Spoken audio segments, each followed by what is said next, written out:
आज का विषय है प्रेम का विरोध क्यों। आप सभी अच्छी तरह से जानते हैं, समझते हैं, जीवन में अनुभवी हैं कि आपने देखा होगा कभी कभी कोई लोग प्रेम का विरोध करते हैं। वास्तव में प्रेम का विरोध नहीं होना चाहिए।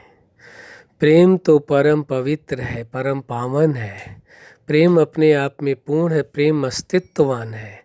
लेकिन प्रेम का विरोध वहाँ पर होता है जहाँ पर प्रेम वासना का स्थान ले ले, या प्रेम को कामनाओं के साथ या लगाव के साथ जोड़ दिया जाता है, या लोग स्वयं भी, प्रेम करने वाले लोग भी प्रेम के महत्व को न समझ करके प्रेम को लगाव, आसक्ति, वासना के साथ जोड़ लेते हैं, तो वह प्रेम नहीं रह सकता है। वहाँ प्रेम होता ही नहीं है। वास्तव में देखा जाए तो लोग प्रेम का कभी विरोध नहीं करते हैं। विरोध जब भी कभी होता है तो वो आसक्ति का होता है, वो वासनाओं का होता है, वो लगाव का होता है, प्रेम का नहीं होता है। क्योंकि प्रेम तो सभी से किया जा सकता है। प्रेम में कोई फिजिकल अट्रैक्शन का कोई विषय नहीं होता है। प्रेम में कोई शर्तें और कंडीशन तो होती नहीं है। प्रेम में ये नहीं होता है कि ये व्यक्ति, न कोई उसका उम्र का बंधन होता है, न प्रेम में कोई किसी प्रकार की सीमाएं होती हैं, न प्रेम में जाति पाति का बंधन, न प्रेम में धर्म का बंधन, न प्रेम में धन का या गरीबी का, अमीरी का है। प्रेम तो ऐसा है जो पूरी मानवता के साथ, पूरी इंसानियत के साथ किया जा सकता है। प्रेम तो पूरी प्रकृति के साथ किया जा सकता है, सर्व जीवों के साथ किया जा सकता है। प्रेम तो परम पावन है, परम पवित्र है। हाँ, वास्तव में देखने में लोगों को लगता है ये प्रेम का विरोध किया जा रहा है, क्योंकि प्रेम का विरोध करने की आवश्यकता ही नहीं है। क्योंकि प्रेम का विरोध कोई कर भी नहीं सकता है। किसी में साहस नहीं है, हिम्मत नहीं है कि कोई किसी के प्रेम का विरोध कर सके।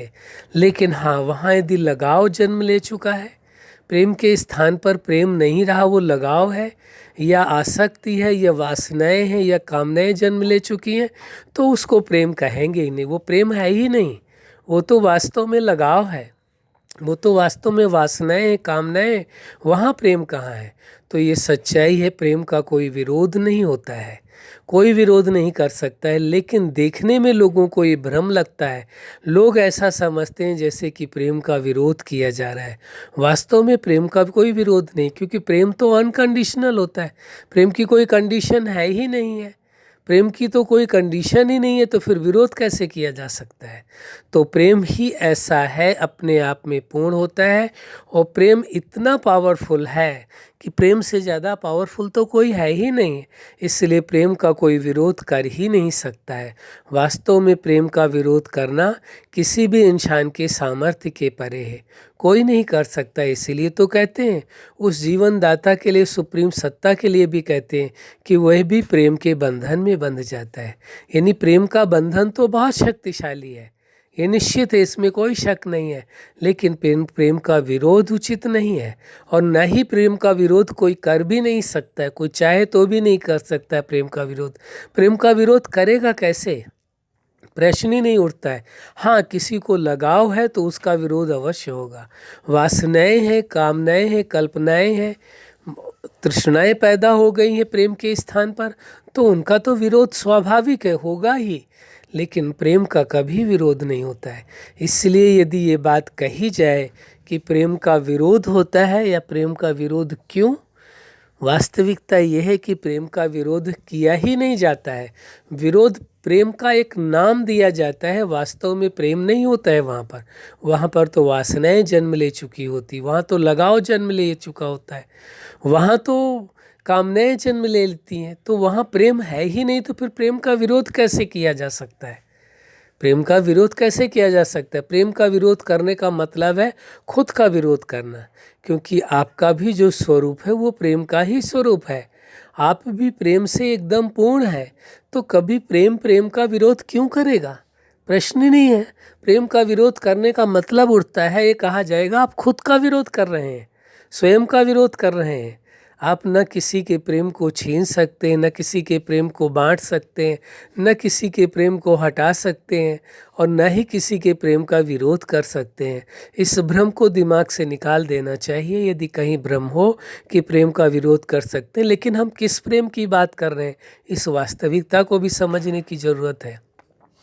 जो प्रेम वास्तव में प्रेम है, जो प्रेम है ही नहीं, जिसे प्रेम मान लिया गया है केवल, हम उसकी बात नहीं कर रहे हैं कि जहाँ लगाव है, लगाववश इंसान एक दूसरे से के पास ही रहना चाहता है, अलग नहीं हो सकता है। लगाव के कारण जो है आसक्तियाँ, वासनाएं उसके यहाँ अंदर जन्म ले चुकी है, उनको प्रेम तो कहा ही नहीं जा सकता है।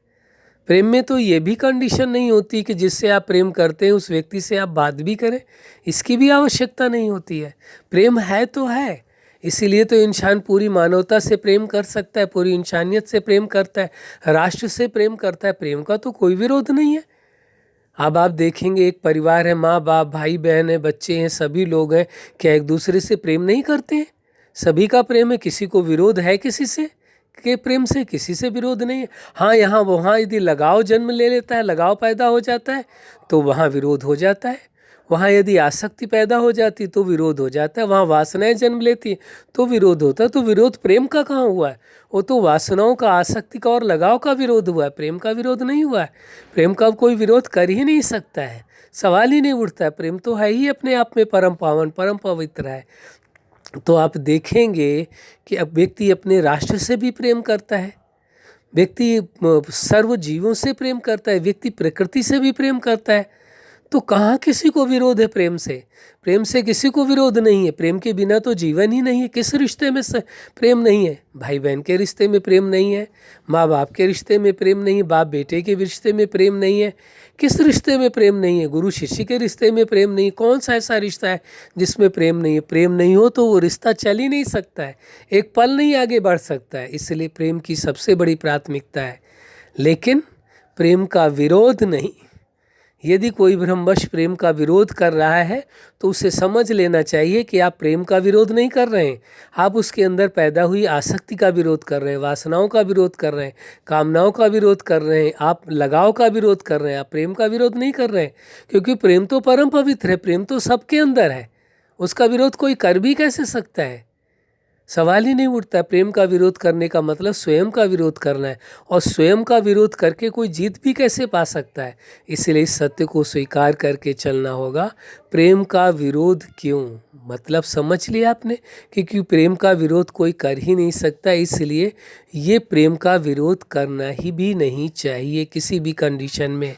जहाँ प्रेम है, हाँ, जहाँ लगाव है, जहाँ आसक्ति है, जहाँ वासनाएं है, वो आपका व्यक्तिगत विषय है। आपको क्या ठीक लगता है वो आप समझें, आपको जो उचित लगे वो आप करें, लेकिन प्रेम का विरोध उचित नहीं है और न ही कोई कर भी नहीं सकता है। इस सच्चाई को स्वीकार करके चलना होगा। अच्छा, आप अपने जीवन के हर क्षेत्र में सफल रहें। आज का विषय है प्रेम का विरोध क्यों। वास्तव में प्रेम का कोई विरोध कर ही नहीं सकता है।